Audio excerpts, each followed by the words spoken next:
Bueno, Luis, lo primero, bienvenido a la quinta edición del foro y a Irún.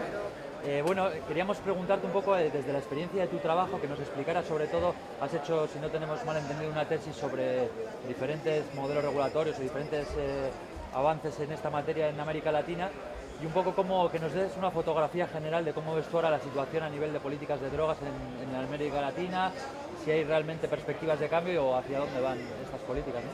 Pues mi tesis está en curso todavía no la he acabado, pero sí es muy importante ver que América Latina se ha representado en los últimos años como una nueva alternativa a las políticas represivas que existieron durante muchos años, sobre todo en el consorcio internacional.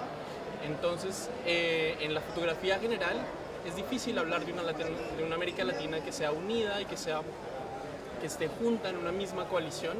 Lo que tenemos es países y tenemos escasos, y es por eso es que es bastante impresionante hablar de los casos de regulación en la región, porque hay avances en muchos lugares y los avances han pasado de manera diferente.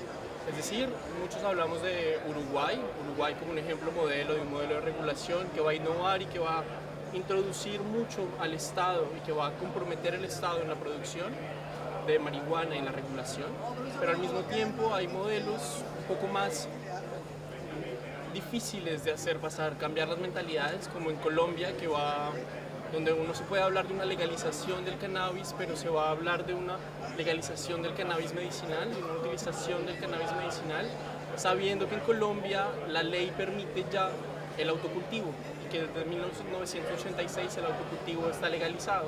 Entonces, ha habido todo un debate porque ya existe. En México, por ejemplo, también se va a hablar del cannabis medicinal, pero también hay una acción muy fuerte de los movimientos sociales que van a salir y que van a pedir delante de los tribunales que se les reconozca el derecho al libre desarrollo de la personalidad, y los tribunales van a terminar por darles la razón a estos movimientos sociales y decirles si la ley de drogas actual no está dando los resultados esperados.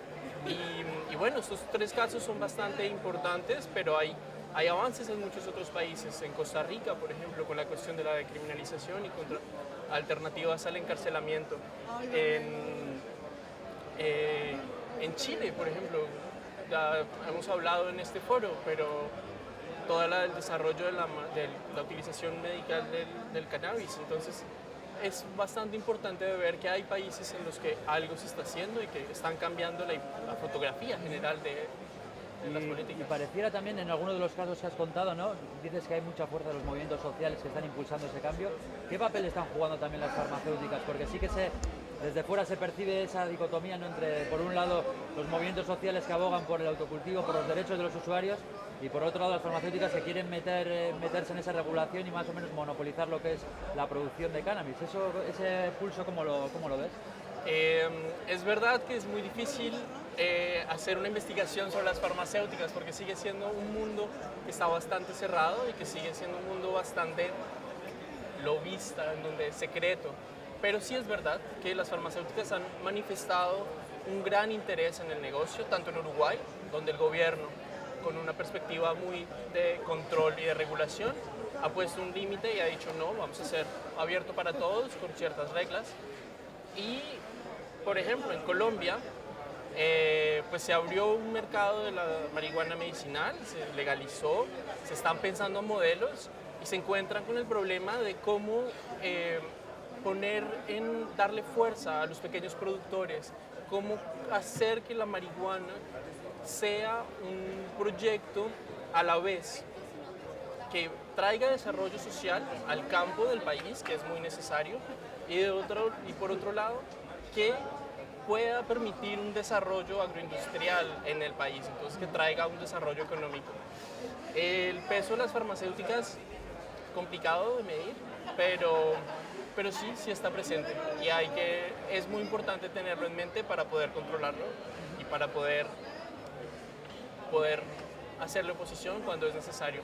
También hay que ver que tienen un poder de inversión muy grande y que a lo mejor permiten mejorar la calidad de los medicamentos y permiten desarrollar nuevas alternativas que hoy en día no conocemos, ¿por qué no?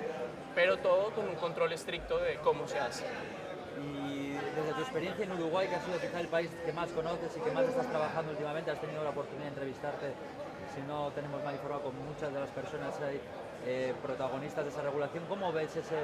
Ha sido un modelo muy digamos, pionero, ¿no? Y en América Latina, pero sí que ha recibido muchas críticas. ¿En qué situación está actualmente y cómo crees que va a evolucionar? La situación actual es la que tienen un retraso muy grande con respecto a los objetivos iniciales de poner en marcha los 3 procesos del mercado. El mercado habían 3 procesos de acceso legal al cannabis, uno que era por el autocultivo, otro que ya está hecho y que está funcionando bastante bien, uno por los clubes canábicos que está funcionando también, los clubes asociativos para producción del cannabis, que está funcionando bastante bien, que se puso en marcha muy rápidamente gracias también al impulso de la sociedad civil, y un mercado regulado, controlado por el Estado, que vendan farmacéuticas. Ese tercer punto del mercado ha sido el más problemático porque ha tardado mucho tiempo. Esperamos que este mes o el próximo mes, siempre hablamos de mes, el próximo mes sale, pero ya se esperaba que sea en 2016 se empiece a vender. Hay problemas, las farmacéuticas no quieren involucrarse en el mercado, entonces tienen un problema de cómo hacer que sea accesible de verdad para todos. Es decir, hay una producción que puede ser repartida en el país, sigue siendo bastante pequeño, pero sigue siendo, se necesita una distribución importante, y hay farmacéuticas que no quieren, sobre todo en las regiones del interior del país, que pueden ser regiones un poco más conservadoras. Entonces existe una dificultad del Estado en decir como, bueno, nosotros tenemos unos objetivos, pero no podemos obligar tampoco a la sociedad a adaptarse rápidamente a lo que nosotros queremos. Es un proceso lento que necesita inversión, más allá de una inversión económica, una inversión en cambio de mentalidades, una inversión de llevarle a la gente un nuevo producto que involucra un cambio, pero que puede ser y creemos que es muy benéfico para el país. Muy bien, y por último, ¿cómo crees que ha afectado la Asamblea UNGAS o si realmente va a suponer algún tipo de cambio? A nivel sobre todo, bueno, más concretamente América Latina, pero sí un poco a nivel global, ¿no? UNGAS es un tema importante. UNGAS representa al mismo tiempo una ruptura en el desarrollo internacional, en el consorcio internacional, en el consenso internacional que existía. Está pactada que esa ruptura ya no existe, pero al mismo tiempo UNGAS tuvo un problema, y es que en los países que a lo mejor estuvieron muy presentes al principio, hay otras prioridades políticas también hoy en día.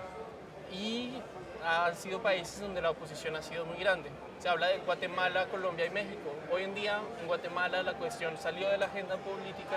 En Colombia la cuestión está en la agenda, pero está muy abajo en las prioridades. Es decir, que el país está viviendo un proceso de paz que es bastante importante y que es necesario que lo hagan, pero entonces que baja un poco las prioridades del tema de las drogas. Así el tema de las drogas de la reforma de la política de drogas esté en uno de los puntos de ese acuerdo de paz. Y México ha sido un país en el que la sociedad civil ha tenido mucha dificultad en tener este relevo político, y hay debates. Hay un debate que está abierto en el Parlamento, en el Congreso.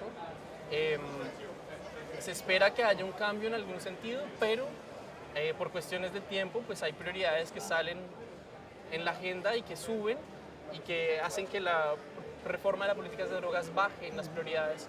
Entonces, que de alguna u otra manera no se sabe la UNGAS cuál fue el impacto. Lo que es importante ahora es seguir con estas prerrogativas que dio la UNGAS, con este modo de trabajo en el cual la sociedad civil ha sido muy importante y ha estado muy involucrada, tanto para hacer presión frente a los gobiernos, pero también para entrar en los círculos de toma de decisiones, y han logrado hablar con los tomadores de decisiones y han logrado tener una influencia, y es necesario que esto avance para que en el 2019, en una arena internacional, se pueda lograr algo un poco más significativo, y sobre todo que a nivel nacional esto que hemos avanzado hasta ahora se complete y se diversifique también a otros países. O sea, que sí que entiendes que a nivel local también son importantes los cambios, más que esperar igual a nivel global. Yo creo que el cambio llegará primero a nivel local, y es ahí donde América Latina juega un rol importante, y es que América Latina está tomando el rol de decir: yo hago un cambio a nivel local y mi cambio lo llevo a nivel internacional, y es una dinámica que cambia en la política de drogas, que fue mucho durante muchos años una política que se pensó a nivel internacional y se transmitió de arriba hacia abajo, y hoy en día tenemos un cambio, a lo mejor en los países, de hacer un cambio primero a nivel nacional y subirlo poco a poco, para que poco a poco se adopte a nivel internacional. Pero ese cambio a nivel nacional debe ser el más fuerte hoy en día.